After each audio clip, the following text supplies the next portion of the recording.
Welcome to Influential Entrepreneurs, bringing you interviews with elite business leaders and experts, sharing tips and strategies for elevating your business to the next level. Here's your host, Mike Saunders. Well, hello and welcome to this episode of Influential Entrepreneurs.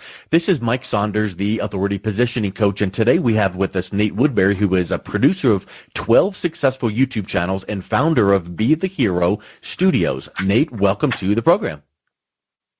Yeah, happy to be here. This is going to be fun. Yeah, I think so. As we all know, it's all about getting out there in front of our target audience, and I teach and preach to all of my audience and clients all about the different platforms that we should be on. And we can envision the word platform in our mind and a bullet point under that, and what platform should we be on.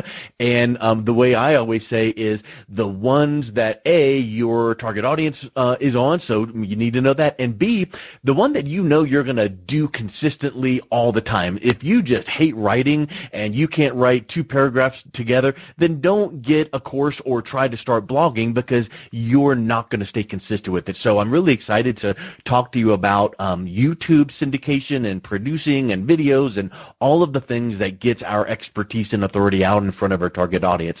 So give me a little bit of background on yourself and what led you to the YouTube channel. Awesome. Yeah, I love your explanation there about picking the platform that you're really going to be able to be consistent with, because that's important. You know, we don't need to be everywhere and just create spam and create extra work for ourselves.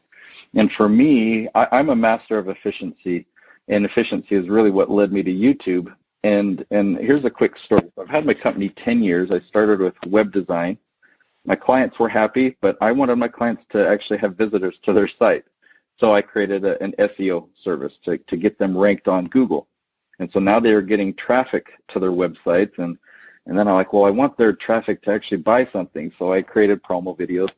Well, with my SEO service, it was a lot of work to get these pages ranked on Google. From link building, we do article marketing and link back to the page. We do blog commenting. We put a how-to video on that page and transcribed it, and did graphics that we put on Pinterest that we then, displayed on the page. Well, I noticed something. These pages were ranking on Google on the top, but the how-to video that I had over on YouTube that was featured on the page, it was actually getting 50 times more views and traffic than the page that was ranking on the top of Google. And when I saw that, I was just like, this is crazy. Just one of the pieces is working all by itself, and it's working a lot better.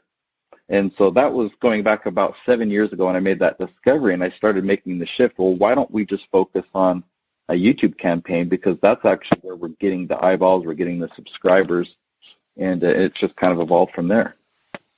Yeah, it's really neat how we tend to do that intrinsically. You start noticing something needs to be done, so you do it, and then you start noticing that it works, so you keep doing it. Then you notice, like, that's kind of interesting, this anomaly or spike over here. Why don't we amplify that, because that's good news? And this anomaly over here is not good news, so let's stop doing this. And you just start moving and pivoting, tiny little micro pivots. Maybe that should be like a new thing, because I know the pivot is a big buzzword and has been for years. But maybe little micro pivots. You don't need to change up totally, but just enhance. So really, really good. Good. I like that strategy. And I want to talk to you about getting traffic and your 4-ingredient formula to getting spikes of growth. But something came up recently that I want to get your advice on.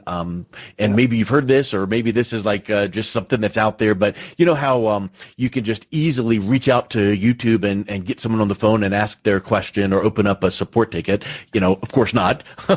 But I had a few weeks ago 2 specific clients that had their YouTube channel suspended, and they just got this random email that said it's been suspended for repeated violations of the whatever, and we were just scratching our heads going, we've done nothing. I mean, they just pretty much just sits there, and what's going on? So I started researching and researching, and it seems like there's this big spike of YouTube suspending channels just kind of randomly. And, you know, the end of the story is one client, we opened up an appeal and just kind of said the same thing, you know, hey, what's going on? We never got a warning. We've been doing all the right things, and can you please, you know, turn it back on? And one client got it turned back on, the other client not. What is your experience on seeing that happen, and what can be done? Well, the good news is I actually haven't seen it done. I've heard of that happening, not recently, but I have heard of it happening. But it's never happened to me. And my experience has been that while YouTube really is hard to reach, as big as YouTube is, I guess it's kind of understandable. I wish they were a little bit easier to reach. Mm-hmm. But all the systems, all the tools that they're creating, they really are doing their best to support the creators the best that they can. I've had things where I've gotten warnings and notices, and it says, okay, we noticed this on this video. This isn't a check against you. It's just a warning. If you want this to happen, do this. If you want this to happen, then go ahead and do this. And I've followed those instructions. I've also had copyright strikes for music that I've used, and I'm like, wait, I have rights to that. So I've disputed it, and I've gotten it reapproved. And so, I guess I don't have a better answer for you, because my perspective is it's never happened to me or anyone that I know closely. Yeah. Well, let's get into the fact that I want to kind of backtrack on one thing you said, where you were building the sites and you had really big interest in the how-to videos. And I want to make a point that a lot of people, you will think this is common knowledge, but a lot of people will kind of go, aha, that's cool, because they'll put a link on their website and go, hey, look at my how-to video. It's really, really awesome. And they'll link over to their YouTube video. And you should take the embed code, put it on your website so that people stay right on your website, and Google sees that visit, see that you stayed longer, because Google and YouTube are the same thing, and it still counts as a view on YouTube. Talk a little bit about that strategy, as opposed to just sending them off your website to your YouTube channel, which might seem like that's the thing to do. Well, there's two reasons that I think YouTube is the most amazing, and what you're touching there is watch time. That's actually one of my 4 ingredients, and so we'll get into the 4 ingredients. But I thought let's lay a foundation of all the platforms out there. We could really use Facebook. If Facebook was your preference, you can follow a Facebook formula and really get solid results. You can make a 7-figure revenue stream. I have a friend that does. You can do the same on Instagram. You can do the same on Twitter. Twitter, I don't. It's hard for me to comprehend, but some people do it. LinkedIn, right? And there's always new platforms coming out. So why am I partial to YouTube? Well, one is their search engine. The YouTube search engine is the best out there. I mean, we say it's the number 2 search engine. Well, the number 1 search engine, Google, owns YouTube, and they send a lot of traffic to YouTube. But who cares if it's the biggest? It actually works. It works so well. The search engine and Facebook, they've actually dumbed it down. They take features away from it because they want to control how we use it. And if there's something that I want to find on Facebook, I go on the search and I just get frustrated. Even if it's a post that I put up there, maybe I put it up a few months ago and I want a quick way of finding it. Good luck using the search tool. I just have to dig through my history or something. Well, we've all experienced the YouTube search engine. We go there, we type in something, and we find tons of options of what we're looking for, whether it's a tutorial or something fun or funny. It just works so well, and it lasts forever. I mean, this is kind of a side, but it is a huge benefit, is you can post something to YouTube, and it will continue getting traction and views for years and years to come, where no other platform really has a long lifespan like that. I mean, you'll post something. Well, Twitter, it lasts 18 minutes is the common half-life. On Facebook, it might be 18 hours or something like that. Where YouTube, it's many, many years. And here's how I'll tie in how that benefits us. So YouTube has this great search engine. How does that benefit us? Well, if you have expertise, people all around the world are searching for your expertise. They just don't know that you exist. Right? So they're searching for your expertise. They're searching for my expertise. They don't know that I exist. But if I make a video that answers the question that they're searching for, well, then the search engine pairs us together, matches us, and helps that person find me or find you, and now they see you as the hero. And they've just spent, say, 10 minutes with you in that video. Now they know who you are, and they're likely to subscribe and watch future episodes. And when YouTube sees that, ooh, this person liked this video, YouTube's going to recommend and suggest more of your content to them, even if they haven't yet subscribed. So that's one huge advantage of YouTube. The other huge advantage is they have this thing called a partner program, and it goes kind of deep. So on the surface, we see this partner program, and I'll explain it, how we all see it from the beginning. YouTube makes money through ads, through advertising, and advertisers pay YouTube money, and YouTube takes 55% of that revenue, and they pay it back out to the video creators, the content creators. So if I post a video or you post a video to YouTube and ads are shown next to it, you get 55% of that ad revenue, and that then creates a partnership. Now, here's where I say it goes deeper and how this benefit is so huge, because YouTube knows how to promote good performing content. So if I have a video that is making YouTube money, not only does YouTube share that ad revenue with me, but they promote that video. So a video of mine that might just have normally only gotten 3,000 views or something like that, YouTube promotes it, and now it gets 3 million views. And because so I get half that ad revenue, some money. But I get all those views. I get introduced to all these new people that become my subscribers. I get all the leads that the video generates. And we're not talking small numbers here. I mean, my biggest video it did not go viral, but it was promoted in this way by YouTube. It's got over 5.5 million views. It's paid me in ad revenue approaching 50,000, and this is over we're approaching 20 months. So it's been on YouTube now for about 20 months, and so over that time, it's amounted to just under 50,000 in ad revenue to me. But it's brought in a couple 100,000 subscribers to the channel. It's brought in thousands and thousands of leads, which is, I'm guesstimating this number here, but a couple $1 million in lead revenue from my client that I produced the channel. And so it's just a huge, huge benefit. And another comment I can make about this YouTube Partner Program is YouTube provides us all the data. We can look in, if a video is performing better than average, we can look in and find out why. We can see, where's this traffic coming from? Oh, YouTube's suggesting it. Oh, what videos are they suggesting it next to? Mm-hmm. All types of data. What's the click-through rate? What's the average view duration? Where did it drop off? What part did people like and not like? And they just give us all this data so that we can make improvements and make our channel better and better and more profitable. And when you upload a video to YouTube, is there a special thing you need to check off to ask to have that be part of the partner program, or do you have to wait to get a certain number of views and then they approach you? All right. Yeah, great question. So it's actually channel-wide. Once you hit 1,000 subscribers, and I believe the number is 4,000 hours of watch time in the last year, then you can join this partner program, and that's when you can start having a share in that revenue. But really, YouTube will all of your content is on YouTube, and any content that's performing, YouTube will start to suggest and promote, but not. This is just my own opinion, my own assumption.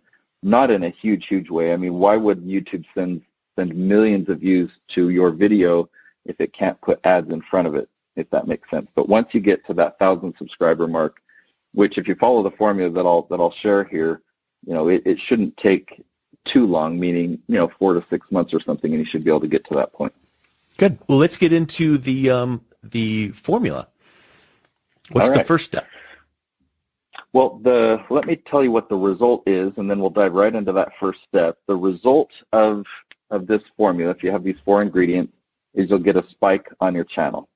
And a spike is where YouTube starts promoting you. So, I mean, just with consistent content, you'll see gradual growth, right? You might be averaging only 5 views a day, and then eventually 10 views a day, then 20 views a day, then 30 views a day. After a few months, maybe you're averaging a few hundred views a day, and then a spike would be all of a sudden, wow, you had 5,000 views. You just went from 300 up to 5,000 in a single day. So that's what we're talking about with a spike. and that's because YouTube is suggesting you to new audiences that haven't seen your content before. And spikes are really good because it's obviously more views, it's more subscribers. But whenever, a spike lasts a few days or so, and then when it settles back down, your new average or your new baseline is always significantly higher than your averages before. So if we were averaging 300 views a day, we have a spike for a few days, settles back down, we might be 600 or 700 views a day average after that spike. It's really, really cool. So the first ingredient is the one that will take the longest for me to explain, and I'll just give you an analogy. So the ingredient is you want to use my leaf strategy, and you'll understand what it is when I give you my tree analogy. So a tree has a broad trunk that goes out to branches that goes out to leaves. Okay, the broad trunk represents your broad area of expertise, and the different branches represent the different categories that you have expertise in, and the leaves represent the really specific questions that people are asking. Okay, the really specific questions that people are asking that you're an expert at answering. Okay, so what we need to do is keyword research to find what these leads are. And I'll give you an example, and I'll actually share with you a tool that you can use that actually makes this easy. Because what my hope is here, some of the words that I say when I talk about keyword research, or I mention SEO or any of that, it causes overwhelm, because it really can be overwhelming.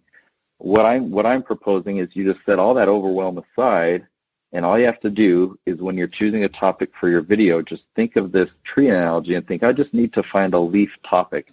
And I'm going to share with you a tool that just makes it totally easy. You put in a branch category, and it tells you all the leaves. And so I'll give you an example. I mean, let's say you were an expert of goal setting, and you had a software that helped with goal setting or something like that, and you wanted to make some videos about goal setting. Instead of, in my case, instead of me doing like Nate's best tips for goal setting, instead, if I did keyword research, I would find things like how to make a vision board that really works, or how to set financial goals for a business, or how to set exercise goals on an Apple Watch. I mean, all of these are phrases that I did not make up, but they are questions that actually have consistent search volume every month. And we're not looking for high volume. We're looking for long phrases that have a little bit of consistent volume, because when that viewer comes and watches my video, because it's so exactly matched with the specific thing they're searching for, they're going to watch the video all the way to the end. Mm-hmm. And the YouTube algorithm sees that and will start to find similar audiences that it can suggest this video to. So we're just looking for that start of search traffic. And I've got another example here that really drives this home. And I'll use the example as I tell you about the tool. So it's not a tool that I created, and I wish that I got paid to promote them because it's such a good tool, but I don't. So the company is SEMrush, SEMrush.com. They've been around a long time. Back when I had an SEO service, I used their software, but I hadn't for many years. And then I met them at a conference last year, or a year and a half ago, and told them my keyword research process, what I was doing to find these lead topics. It was quite complicated, and the guy smiled and says, "Oh, you're going to love our keyword magic tool." And so he showed it to me. I thought, wow, I think you're right. I went back to my hotel that night, tried it out on their demo, and it was amazing, and so I subscribed. It's a $100 a month service. However, you don't need to use it on a continual basis like I do. You could sign up for it, use it for a few days, you'll get all your keyword research done for a year, and then you don't need to continue with the service. So here's what I find. You open up the Keyword Magic tool, and I'll use an example from my friend Katie Gutierrez. She's an interior designer, and so one of her branches is living room design. And so if I put living room design in that search bar, it brings up what I might find in a lot of keyword research tools, but then there's this button on the screen that says questions. And so if I click the questions button, it then filters out everything else, and it only shows me the leads. And in this case, there's just hundreds and hundreds. And to give you an idea, I just scanned through the list really quickly and picked out all the different leads that I thought, ooh, that would make a good individual episode. Ooh, that would make a good episode. That would make a good episode. I ended up quickly coming up with a list of 20, such as how to design a living room with high ceilings. or how to design a living room with large windows, or my favorite, how to design a living room with a corner fireplace. Now, that phrase, how many words is that? 10 words. So how to design a living room with a corner fireplace, really long, really specific. You look at the search volume, and it's 10 searches per month. And a lot of people would think, well, I got to go for something bigger than that. Here's the challenge. If you go after the big phrases, it has big competition because everyone has access to tools like this. But when you can just get a trickle of traffic, this 10 people per month that are searching for this, they're going to watch the video all the way to the end, and YouTube can find other similar phrases. So it might be, instead of how to design a living room with a corner fireplace, what if I typed in how to design my living room with a corner fireplace? Or what if I typed it in how to design a living room with a fireplace in the corner? I mean, so there is more search volume, but for this exact phrase, there's just 10. But overall, YouTube's going to figure it out, and they're going to find more and more traffic to send to my video. And here's the point: if I make leaf after leaf after leaf after leaf, and in this case, living room design, right? Eventually, I'm going to dominate YouTube for any questions people put in on living room design.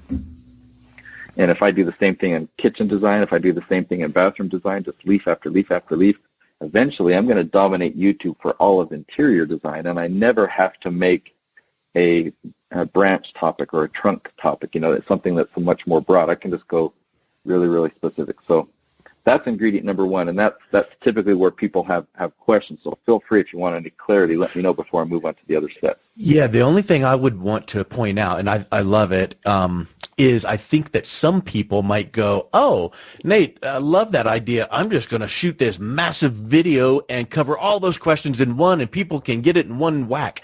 And that's not a good strategy, in my opinion, because people aren't going to watch the whole video, and you miss out on all of those little, breadcrumb trails on the specific videos on the specific question. So speak just really briefly about that temptation of going, oh, good, I'm just going to be really efficient and shoot one big old monster video, and nope, you should split it up just like you described. Yeah, you're exactly right. The ambition is actually really good, saying, ooh, I just want to make, sit down and film all of this. But the cool thing is you can take a day's worth of filming, and that's actually what I do, and I break it strategically. I film 20 episodes in a day. And so you can be real ambitious and strategic and wanting to do it all at once. That's actually a really good thing for efficiency. But you're totally right that if you're to make one video and answer all these questions in that one episode, well, you can't use all those phrases in the title. You can only use one of them in the title, and so it's only going to rank for one specific topic, if that makes sense. Yes. So, yeah, you're exactly right on that. Good. So what's next? All right. Well, ingredient number 2 is you need to have your average video length be 10 to 12 minutes. And so that is the average. If you have a video that's 5 or 7 minutes, have another video that's 15 or 20 minutes, that's good. You're just stick within the 10 to 12 minute range. And a couple things to comment on that. Why is that? Well, one, the YouTube algorithm loves watch time. The more time you can keep people staying on YouTube, the more YouTube will want to promote you, because YouTube can show more ads, and that's how YouTube makes money. YouTube is very clear about what things are important. When you look into the analytics, what stats do they show you first, and that's what they show you is watch time and retention rate and average view duration. They're trying to see which videos keep people on YouTube longer. And the other question that I commonly get on this is, well, wow, 10 to 12 minutes, that seems like a long time. What am I going to be talking about for 10 minutes? Because aren't we told to keep them short? Like, isn't 3 minutes considered long? Well, and the answer is if you're making a promo video, a commercial, then yeah, 3 minutes is a really long video. You've got to work really hard to keep people's attention for a long time like that. Think about Super Bowl commercials or typical, 30 seconds where they're so high energy, they're so high budget to really maximize that 30 seconds. That's not what we're talking about here. We're not promoting them. We're not trying to sell them anything. We're educating them. We're giving them value we're giving them what they search for, and 10 to 12 minutes is actually very common. Most of the episodes that you find on successful channels will have content in that 10 to 12 minute length. And after I share the third ingredient, I'll actually demonstrate. I'll give you an example of how you can keep people watching longer, make sure that they stick around for that full 10 minutes. So would you like me to go to ingredient number 3? Yeah, that's awesome, because I really think that point about the length is a important one, because many people have in their mind short, and that's important when it's a quick advertisement piece, but when it's a teaching piece, that length needs to be beefy, and so that's a really good aspect. Yeah, and to your point, when you do keyword research and you find all these specific phrases, let's just use the living room design example. If I went to Katie and said, okay, we're going to make some videos about living room design, can you prepare 10 minutes worth of content for a couple episodes? She'd say, sure. But would she really go deep? Is she really answering any specific questions? I mean, what if somebody who has a corner fireplace is watching, but they're not even going to get their answer? Or if somebody's like, well, my main question is about color, how much color? And so, but when you go so specific like this and you're answering a real specific thing about a corner fireplace, you can cover all your different areas of expertise, whether it's textures or color or positioning or lighting. You can cover all that, but it's directed so much for this one specific situation that you can easily take it 10 minutes and give super, super high value. And then, it obviously makes it easier to come up with a whole bunch of other videos that we can create, just because the keyword tool that I showed you, the keyword magic tool, gives us a whole bunch of ideas. So, all right, so here's ingredient number 3, and this is one that we're always working to improve, but we're talking about the average view duration or the retention. How long are people watching our videos? And you want to shoot for 45% or higher. So if you have a 10-minute video, you want people at least watching 4.5 minutes of that. I've seen several examples where people have used all 4 of my ingredients, except for this one. So I guess they've used 3 of them, but their average view duration is only a minute or a minute and a half, and they have that gradual growth on their channel, but they just don't experience the spikes that come with this formula. So here's the example that I'll share that kind of explains, okay, how do you make a 10-minute episode and keep people to have a high average view duration? I'll first demonstrate the wrong way of doing it, and then I'll show you the right way of doing it. And I'll just but I'll use another example that I haven't shared yet. My friend Doreen Spackman is a nutritionist, and she had a natural remedy for a sore throat. We did keyword research. We found the phrase, how to get rid of strep throat without antibiotics.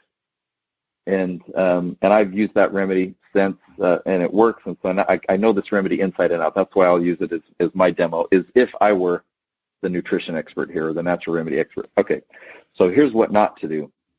Okay, as we dive into this topic today of how to get rid of strep throat without antibiotics, it uses 3 ingredients. So we're going to mix in some fresh garlic, we're going to mix in some raw honey, we're going to mix in some cayenne pepper. And you take a bite of that, swallow it, and man, it's really going to wipe out your strep throat. Okay, so that was helpful. You got the info there, but why do you need to watch the rest of the 10 minutes? You already got the remedy. Yeah, you already got it. Exactly. So here's how I would recommend doing it to get people to watch your full 10-minute episode. Okay, as we dive into this topic of how to get rid of strep throat without antibiotics, the first thing that I want to discuss is why not antibiotics? And there are some good reasons there, so we'll cover that.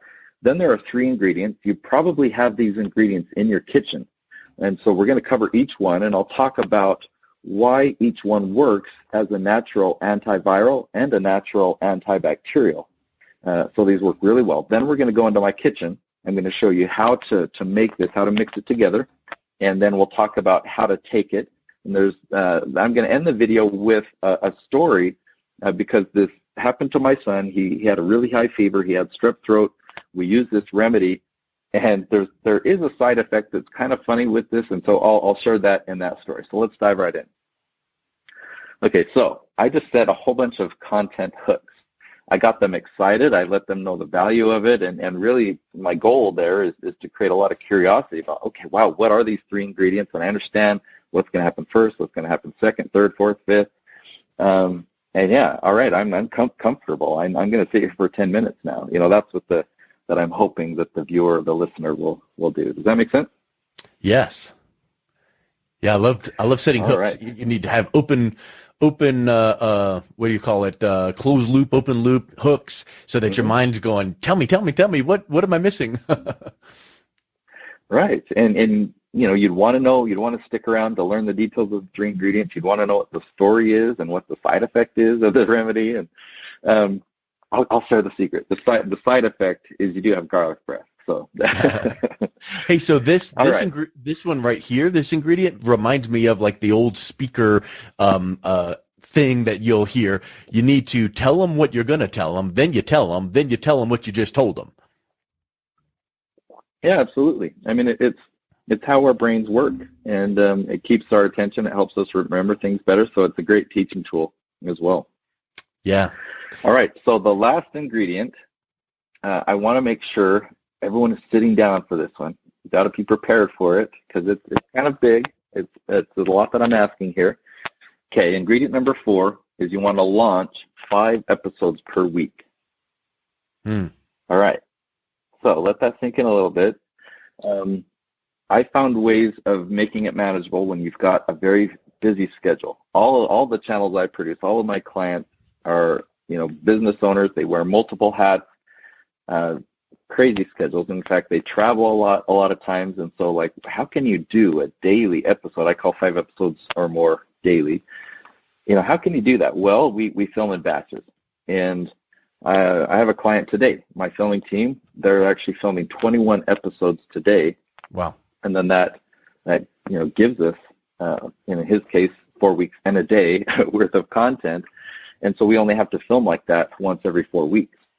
And that's what I recommend doing. And, why are we going that aggressive? Well, it's because we want the result. We want the result of getting that spike and really having that exponential type growth on our channel. And if that's not realistic, it's okay to start with just 1 episode a week. You'll still get the search traffic. You'll still please the YouTube algorithm. You'll get gradual growth. And it's really good to start there. My biggest channel, it's called Chris Crone. He's a real estate investor. He teaches real estate investing. We've been at building that channel for 5 years. We started it at 0. It's been 5 years and a couple of months. For the first 2.5 years, we just did 1 episode per week at most. We actually skipped some for scheduling reasons, but we only did 1 episode per week at most. And then 2.5 years in, we decided, let's ramp it up to 5 episodes per week. 4 months later, we had a spike. And that 4 months is something that is actually predictable. I had another channel that did it at 3 months and 3 weeks. They had their first spike. I had another channel that was 4 months and a few days, so a few days beyond that 4 months. Another channel that several channels, about 6 of them that I've done this approach on, and right around that 4 month mark is when you can expect a spike. And is that prior spike to that based on? Is that spike based on the time of just that consistency, or did they already have those 1,000 subscribers and then YouTube kind of checked the box going, okay, good, 1,000 subscribers and here's some content, and then they start seeing daily content for 3 to 4 months, and then that spike happens? What is kind of the algorithm there? Great question. I've seen it in all cases. So I've seen it for a brand new channel that hadn't got to their 1,000 subscribers yet, and the spike certainly made that happen. It helped you cross that 1,000 subscriber point. And I've seen it for channels. And I'll give you kind of an odd example. A guy named John. John is really good at paid traffic, and he's really good at affiliate marketing. And so he wanted a big YouTube channel, and he set a lot of paid traffic to his channel to try and build a subscriber base. And it kind of worked. He did get to 65,000 subscribers. However, the channel was kind of empty. It didn't have a lot of comments. It didn't have a lot of likes. It hardly had any engagement. It didn't make any ad revenue. And so he learned my strategy, and he hired me and my team to produce his channel for the entire year of 2019, and it really worked. We took the channel just before the 4-month mark. We had a spike, and so beginning of 2019 is when we started posting 5 episodes a week using these 4 ingredients. We've now surpassed 250,000 subscribers, and the channel is generating multiple 5 figures of revenue just in ads, but even more important than that, it's generating tons of leads every single month, and of course he's really good at lead conversion. So anyway, hopefully that. Yeah, that answers the question. That's really huge. And I just feel like some people go, okay, I'm going to do something different this year and get in front of the webcam camera and do some videos. And then they do the 1 time a week at best, which really means twice a month. But you're saying to take all these factors and do all the good things, the length of time and all of the things that you need to be doing, a good quality teaching video, and 5 times a week. So, whether you do it every single day or whether you batch it out and sit down on Saturdays and pound out 5s for the whole week, 3.5 to 4 months in should come that spike if you're doing the right thing to promote each one. Right. And once you get that spike, you'll feel very validated and rewarded. Up until that spike, it will seem like way more work than the reward. It might even be discouraging. So I like to prepare people for that ahead of time, because it's a lot of work to do that. But once you have a spike, you're like, this actually worked. And then you actually have more opportunities in front of you, because you can look at the YouTube analytics and see what was special about, because usually there's a specific video. YouTube will, of all the videos you had launched in that over those 4 months, there'll be one video that's just kind of the leader, or the one that's performed the best. And so you can look at that and say, okay, what caused this spike? How can I get my channel to spike again? And you can predict that and run with it and keep causing more and more spikes on your channel. I love it. This is really, really good stuff, Nate. Thank you for your time. Anything that you'd like to wrap up with, as far as we covered some really, really deep stuff? What's the best way that someone can reach out to you and connect with you to maybe learn a little bit about how you could help their business? Yeah. Well, I appreciate that. And you can find me on YouTube under my name, Nate Woodbury. And I've also got a podcast called Influence School. And I'll wrap up with just kind of the overall, what is the opportunity here on YouTube? Because on one hand, YouTube is very competitive. It's very saturated, we might say. There's so many people on YouTube right now, so much content being uploaded every day. So does that mean that the opportunity is dwindling? And in my experience, in my vision, I say absolutely not. You do need to be strategic. That's why I've shared with you very tactical things. You need to follow these 4 steps. But because you know the formula and you know what actions to take, this is how you stand out above the crowd. This is how you really take advantage of this huge opportunity. Who knows what the future holds, but there is no one that can touch YouTube. I mean, whether it's Netflix or whether it's Facebook or whether it's Amazon or even TikTok or things like that are popular. Like, YouTube just has some advantages that it makes it untouchable, and I can't even claim to think that it's going to last forever. But 5 years, it's like, what could anyone do in 5 years that could even compete? And then let's say 10 years from now something does replace YouTube or is better than it. Well, if it replaces it, it is because it works better, and it gets us better results, and we find it has a better search engine or something like, and so we'll move our tribe over there. So I highly recommend that if anything rang true to you here, if you really caught the vision of what's possible, recognize that it's a huge opportunity. This is a golden moment. Take advantage of these next 5 years. That's huge. And then what's the best way to reach out and connect with you, Nate? You know what? I have an email list, and I have a gift that I can give away for free, which will opt you into my email list. And then when you get an email, it's got all my contact info. So if you go to my website, betheherostudios.com/keyword, you'll get my keyword research mini course. And so it will kind of take you a little bit deeper, and you'll see visual examples. So again, the website is betheherostudios.com/keyword.